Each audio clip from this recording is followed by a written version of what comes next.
The Gospel according to Mark, chapter 5, verses 35 through 43. While he was still speaking, there came from the ruler's house some who said, "Your daughter is dead. Why trouble the teacher any further?" But overhearing what they said, Jesus said to the ruler of the synagogue, "Do not fear, only believe." And he allowed no one to follow him except Peter and James and John, the brother of James.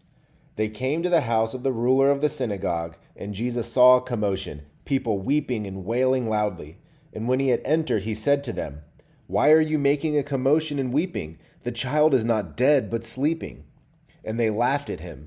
But he put them all outside and took the child's father and mother and those who were with him and went in where the child was.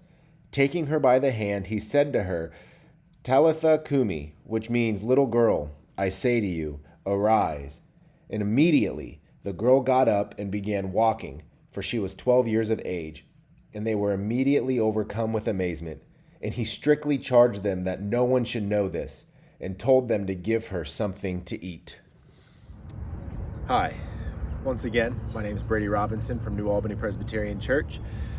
I hope you're doing well. I hope you all are staying in the Word and praying and continuing to connect with your friends and your youth leaders and other people in your lives. Today, as I was reading this account of when Jesus raised this girl from the dead, Jairus' daughter from the dead, I was thinking about the passage as a whole, back to what Brian talked about yesterday. We have verses 21 through 43 then.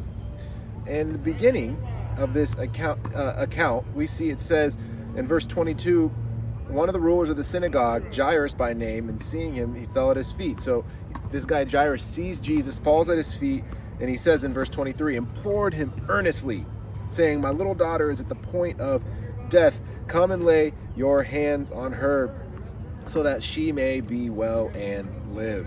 And so this guy Jairus has walked up to Jesus and is like, "My daughter's sick. I need you. I need you to come do this." And over the next few verses, we see that Jesus gets interrupted. So I brought you to one of my favorite places in the whole world, a basketball court.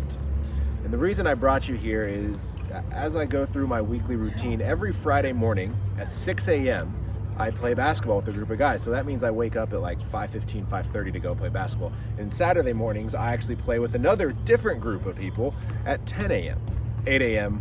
when Buckeye football is on in the fall, because you got to have priorities. And I also try to play once or twice throughout the week outside of that. And if you look at the hoop right there, you see that if you look at the hoop, you see that the rim is gone.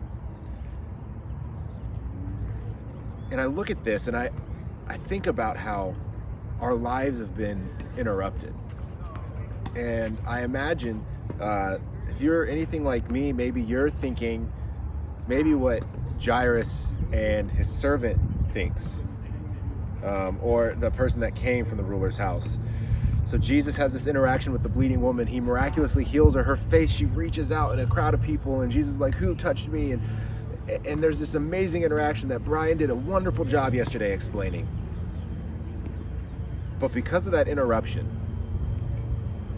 we see in verse 35, while Jesus was still speaking, there came from the ruler's house some who said, "Your daughter is dead. Why trouble the teacher any further?" Hey, he took too much time there. He got interrupted. Why are you even still talking to him? Why bother him anymore? And I think about in our current situation, I'm like, why? Jesus, we've been so interrupted. Why should I keep asking him to change the situation? Why should I keep trying to make plans? My wife and I, in a couple weeks, we're supposed to celebrate our anniversary in a couple ways. One, we were going to go see the musical Wicked.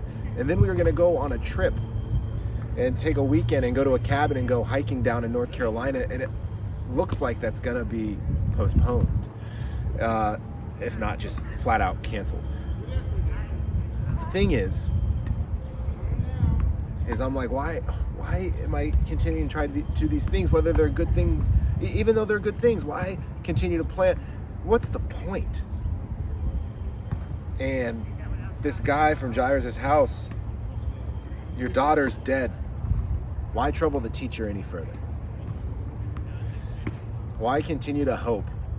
Why continue to say, hey, Jesus, I need you. Hey, Jesus, come help me. Look at the world around us. We're in quarantine. We're in lockdown. We can't see our friends in person. We can't go to school. We can't do the things we love to do. I can't even shoot basketball by myself because life is so interrupted. Yet Jesus gives this instruction that I think is very poignant, very appropriate to give to us, and I know I need this right now. He looks at the ruler of the synagogue and he says, do not fear, only believe. Do not fear, only believe. If I can be transparent with you, these couple weeks have been really hard for me in particular. I am as extroverted as they come. I need to see people. I need to be around people to get energy. I enjoy meeting people and hanging out with people and just interacting. And like, this has been really, as the longer we're in quarantine, I actually feel my mood and my energy start to dip. I feel it getting lower, and I feel myself just constantly in this state of just, I feel sad. I feel worn out. I feel lethargic. So I'm like, what's the point? Why should I put on jeans? Why should I go out and try to do something? And Jesus then looks at us. Maybe he says this command. I can feel him looking at me even in this story and saying, do not fear, only believe. And I find myself sometimes struggling to believe. And as it continues down, Jesus goes and he, not only does he raise this girl from the dead and is like, dude, she's not even dead, she's just sleeping. Because to Jesus, death is nothing but a nap. Like he can change it like that. This coronavirus, the stuff that's happening in our world, this isn't throwing him off. He's not like, oh, what do I do now? I guess I'm not as much control as I thought. No, he's still in control. He's so much bigger than what's going on in our world. And then Jesus looks at her and says, I say to you, arise. And then in verse 42, immediately the girl got up. And immediately they were overcome with amazement. That's incredible. As I help with the live stream at my church and I see how many people are tuning in to not just our church, but your church and churches around the country, I see that there's more people tuning in to church.